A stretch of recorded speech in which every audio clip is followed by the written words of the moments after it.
Wavicle is an award-winning data and analytics company based in Chicago with a national presence.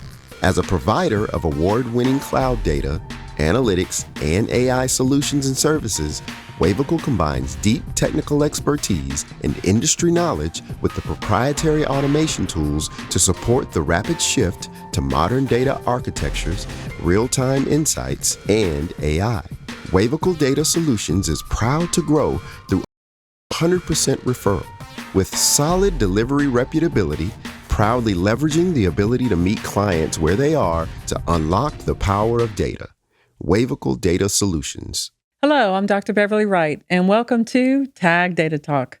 With us today, we have Andrew Simmons, who's in charge of the retail CPG vertical at Wavicle Data Solutions. Thanks for being here, Andrew. Thank you for having me, Beverly. Excellent. We're talking about the top challenges and opportunities GenAI brings to the retail experience, a topic that's going to be near and dear to just about everybody. On one side or the other. Yeah, but let's start off with a little background. Tell us, why are you so cool? I'm glad you asked. Well, I tell you what brings me to here today, brings me to the podcast studio today. I hope that makes me cool. I'd say more or less 18, 19 years in the data space. I'd say with experience comes a little perspective, hopefully, about the evolution of trends. I remember, so I probably joined up in the 2008, 2009 space, basically been in it my whole career. So at that time, trying to remember what some of the buzzwords were at that time, big data was definitely hot. Oh gosh, I remember that one. Yeah, so that was definitely what was going on. That was embarrassing. I remember, my very first gig, barely knowing what I was doing. Actually, and I'll omit the names to spare the innocent, but I was staffed as a developer on a particular ETL tool. Mm-hmm. I had exactly 4 days of training. Oh boy! And nowhere in the training did they mention how to actually go to like file open. Whoopsies! It was just already open. Yeah. So I quite literally did not know how to open the tool, and so show up. It was back in the day, pre-COVID, where travel was very, very serious, and everyone was doing it. And I was entering a project that was like in its war room, triple red phase. So we were actually sitting in a big war room, our project team, with the CIO who was funding that project, and he actually sat directly next to me. Oh boy! And I was introduced as the guy who was going to get development back on track, et cetera, et cetera. The superhero. And literally did not know how to start the tool that I was supposed to work in with the CIO, who was, probably my 6 times up boss. No stress at all. No stress at all. It went fine. I used the restroom a lot the first couple of weeks, made a call, Googled some stuff on my phone, and we were good to go. But that's how I entered the industry. It's been a fun ride since then. A lot of hype cycles navigated, hopefully a lot of real work done kind of in the middle of that.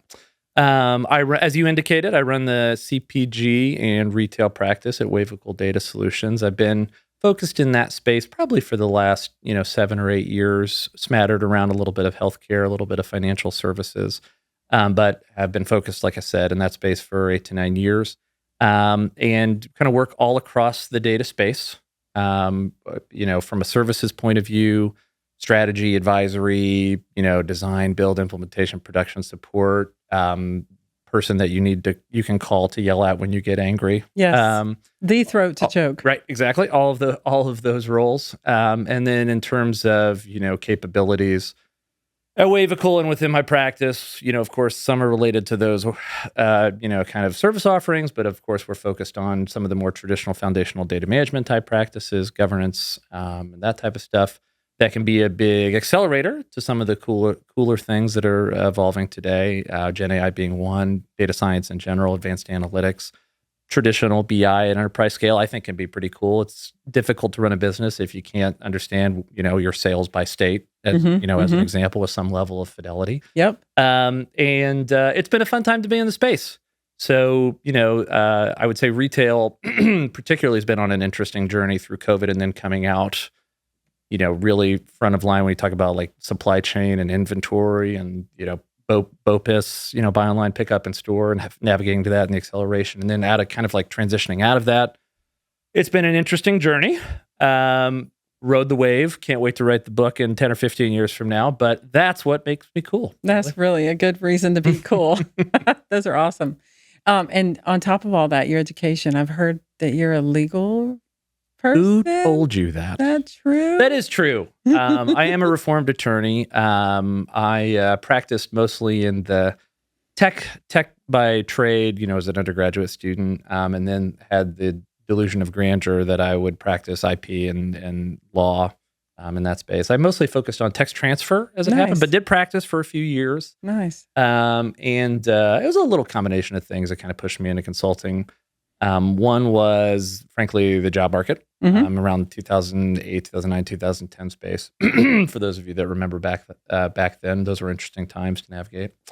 And then secondly, and I mean this with just complete love and adoration for my legal brethren, super important, needed to support industry, but I just found myself kind of wanted to work on the side generating the contract and generating the legal questions versus dealing with those legal questions. And I thought that was a pretty good indicator to look for a career switch. Nice. At that time, I basically, was doing a little bit of boot camping on the side, SQL, Perl, stuff like that, and was given a shot at a little consultancy. And the rest is a minor footnote to history. Love it. Love it. It's interesting, all the backgrounds that we have in data science and AI. You never know where someone's been and where they're coming from. So we're talking about the top challenges and opportunities that GenAI brings to the retail experience. So what are some first examples? Like, could this be something really simple when we talk about generative AI? Because when people think about that, they're not quite sure what to think of right now. It's like some giant thing, but it could be something really minor. Do you have a few examples? Yeah, I think there's a couple really practical examples. I think, when folks think of retail, it probably means different things to different folks. Obviously, it's a lot going on in that sector, but buying clothes, buying groceries, that definitely falls under the umbrella. And that's something we all deal with in our day-to-day lives. Sure. And one space that generative AI has been very helpful, in both of those subsectors, and I'll take grocery first, is offloading some of the thought around grocery list generation. What am I gonna make for dinner on Thursday? Just a really great helper. I mean, it's kind of human in the loop type stuff, but so many grocers, although they've learned from each other over the last 18 months, there probably is, there's a use case out there folks can Google where one of those recipe chatbots did start recommending arsenic after about 6 or 8 months. Got our hands around that. Don't do that, kids, at home. But overall, interacting with the recipe chatbot, hey, 8 mouths to feed, 3 kids, 1 dairy allergy. What do I make for a quick dinner on Thursday? Not only does it suggest 3 or 4 things, but once you click, it actually generates your grocery list and can pull those groceries, then interact with kind of the fulfillment side of the house, pull those groceries off the shelf, and you can do a BOPUS right to the store. Right. So it used to take a lot of thought capital, especially after a long day of work. What am I going to make for dinner? Right. I got to get this spice, and what is saffron? Is it golden? Whatever, that type of thing. And even budget constraints. So it's made some of those things like really practical. It's a lot easier to pick a recipe, try something new, generate a grocery list, and go.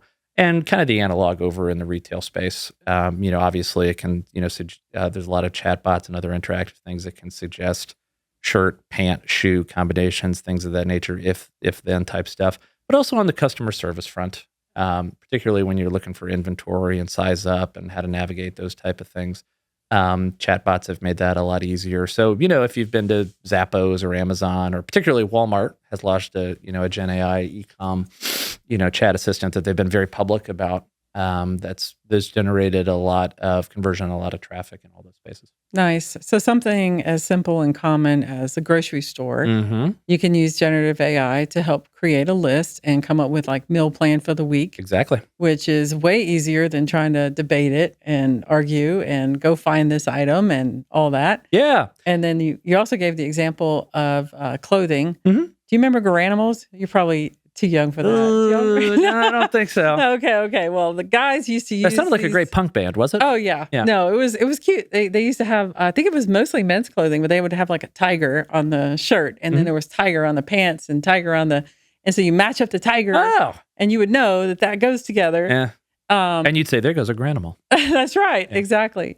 So, in some ways, it sounds like generative AI can also help with like even clothing purchases and making things easier for people. Absolutely. And especially if you're going kind of brand first e-com, which a lot of people do. So, North Face is serviced if you want to do BOPIS or, if you want to, get your pickup online. You're in Chicago as an example where we're recording, it can be very helpful to kind of coordinate, an outfit and then tell you where you're going. Are you going to Nordstrom's and you're going to et cetera, et cetera. Yeah. What about in store? Is there immediate point of sale generative AI examples that you can give?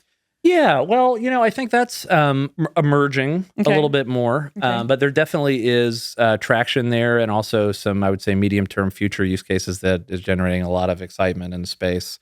When you think about, I would say, and this kind of ties into a broader use case, GenAI for, I would say, micro customer segmentation and experience and journey enhancement. So when you think about retail, I mean, basically, you're talking B2C type stuff for the most part. And so there's an opportunity there to be very personalized. And, the more personalized, basically the better conversion is what the data has shown over years. People want to see what they want to see. They want to buy what they want to buy. That's the holy grail. Yep. So that's happening, I would say, digitally for sure, outside of this brick and mortar store channel.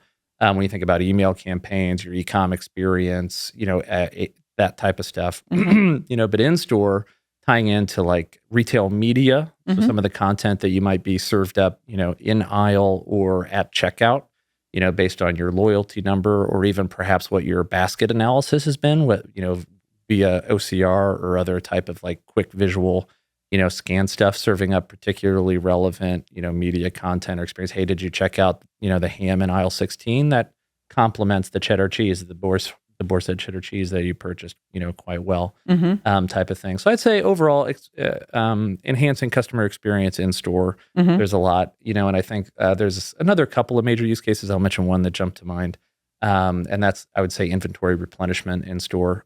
So when you think about kind of monitoring, video and some of those things. Oh, hey, we've experimented with shelf analytics for years, demand forecasting, and frankly, even sensors on shelves. But now we can, with an investment, really detect, hey, you're in real time low on white cheddar rice cakes, just to pick a favorite example from the Simmons household. Right. And you can do in-store replenishment and, probably circumvent, in most cases, trying to flag down the Target employee in the red shirt that you can never find. God bless you, Target, when you're looking to see if something's in the back. Yep, unless you pick on some poor schmuck that showed up in a red shirt and khaki pants. Yeah, that's difficult. That's been me a couple of times. Yeah, me too. Yeah. I admit that. So it sounds like a lot of it has to do with the consumer and centering around them. In the past couple of decades, we've moved from sort of mass marketing, kind of one size fits all, and then we moved into segmentation, and then we moved into the hyper, and now we're almost extremely personalized down to the individual, and even maybe the individual in a certain circumstance. And the AI and generative AI are able to make those type of granular recommendations around the consumer. Sounds great. What could possibly go wrong? Well, a lot, of course. I mentioned the arsenic example. Obviously, when it comes to content, and especially when it comes to brands' relationship with their customer base, that's the most precious commodity that there is to a retailer. A brand is hard to build, and its relationship to its customer is also, very important. So there's a reluctance to take a human out of the loop when it comes to the experience that you're putting in front of the customer. So obviously, as those models start to drift and hallucinate, which will happen without proper tuning, attention, and fundamental investment up front from a maintenance point of view, that runs a pretty high risk. And so I'd say overall, where most retailers are at is they're taking advantage of use cases internally, trying to build up, their competency. There are some, I would say it's an interesting hype cycle in that there's definitely executive level enthusiasm and excitement. At the same time, I would say there's, SVP level and some director level reticence because of some of those challenges. Ultimately, what I've been telling my customers is, if you think about your YouTube algorithm or maybe your Instagram search algorithm, which, for a lot of people, maybe me, is, pretty precious to them. They don't, if you throw something into the algorithm, that's going to mess up, what's served. And you find very interesting things in terms of what's served up to you. I think Instagram's a great example of targeted ads based on content. At least me, anecdotally, I mean, it's always the shoe or the hat or the vacation experience. So don't let your spouse borrow your phone for a minute. Yes, and which do a is search. which is another good reason. Yeah, I got you. To to do that. And so if you extrapolate that out, and you kind of run it out 10 or 15 years, our view is that living life algorithmically can be a real benefit to folks. Mm-hmm. So when it comes to whatever you're purchasing in a retail context, food, clothes, et cetera, convenience store, home goods, whatever the case may be, try and kind of push that same algorithm that you're curiously experiencing digitally into real life, but happening digitally in the back end. Mm-hmm. The clothes that you like, the shoes that you like. And I think we're in an interesting push-pull moment here in the short and medium term because folks, to some degree, and I think they probably always will, enjoy that tactile interaction with what they're purchasing and that human-to-human touch, and that's great. But our view is that may start becoming boutique and niche, and we free ourselves up to be focused on more high-value tasks, hopefully spending time with family and whatever it is that you want to do, and a little less time doing the things that you don't want to do. Grocery shop, pick out, which shoe, especially, and even if you like shoes, and you like spending that time, maybe you find value in finding just the right one or the shoe that you never knew that you would, like, or or that type of thing. So it's an exciting frontier, and I think that's where the weather vane is pointing. Okay. So to summarize, I think if I can try to bullet some of what you just said. Yeah, please. You mentioned the damage and the difficulties associated with losing brand equity or modifying the image that a company is giving when you're using generative AI. You kind of hinted about the emotional and the psychological difference for a consumer to not get the satisfaction of doing certain things that maybe they didn't realize they even enjoy doing or get some sort of, Absolutely. I get to check a box because I found the saffron, to give an example you gave earlier. And just the difference of going about life in that way. So if those are some of the most common damages, is the juice worth the squeeze? Like, is it with some people, retailers in particular, because retailers are sort of on the crest. Would they potentially say like, well, you know what, it's too dangerous, it's not worth it? Or are the benefits so great that everybody's going to at least give it a shot? Yeah. Well, I think the short answer is yes. The benefits are so great that people are going to give it a shot. I do happen to think that most of those use cases are somewhere between incremental and really positive growth, as opposed to kind of like exponential enhancers for the business. There's a lot of internal use case retailer, and this is cross industry. Retailers, the same as the financial sector, the same as the insurance sector. A lot of internal productivity boosts, which, I believe if code generation, task automation, email generation, et cetera. But then when you think on the customer side of it, same, so to pick up an example from earlier, if you are automating your Thursday night grocery, shopping based on meals, maybe there's some incremental sales, hey, would you like to try that golden saffron that you've never tried versus whatever, other saffron, boring pepper, boring spice, whatever we're using. But you're not probably buying 2 meals or 3 meals because of that convenience. Right. And those are kind of what those use cases do. It helps drive convenience. It helps drive brand loyalty. It helps drive customer experience. But those are all incremental pieces. So I do think brands need to be thinking of it in that way. So, it is something that can be bottom line beneficial, grow top line margin, grow your customer base. So in that sense, your competitors doing it, you need to be and you need to be interested in it. But I also think that you need to be positioning it right, from a forecasting point of view, and to your board as they, read the New York Times and hear about this explosive thing called generative AI. It is interesting, and it is game changing in terms of how we live our lives. And I'd be interested to revisit this podcast in 5 to 10 years. There probably are some industries where it's truly game changing. You see exponential growth, or even new industries crop up.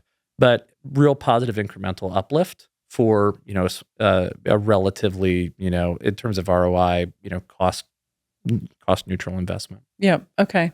And so if you think about, if you project and then project some more and project some more, and let's say we're 20 years That's what we out. do on podcasts. That's right.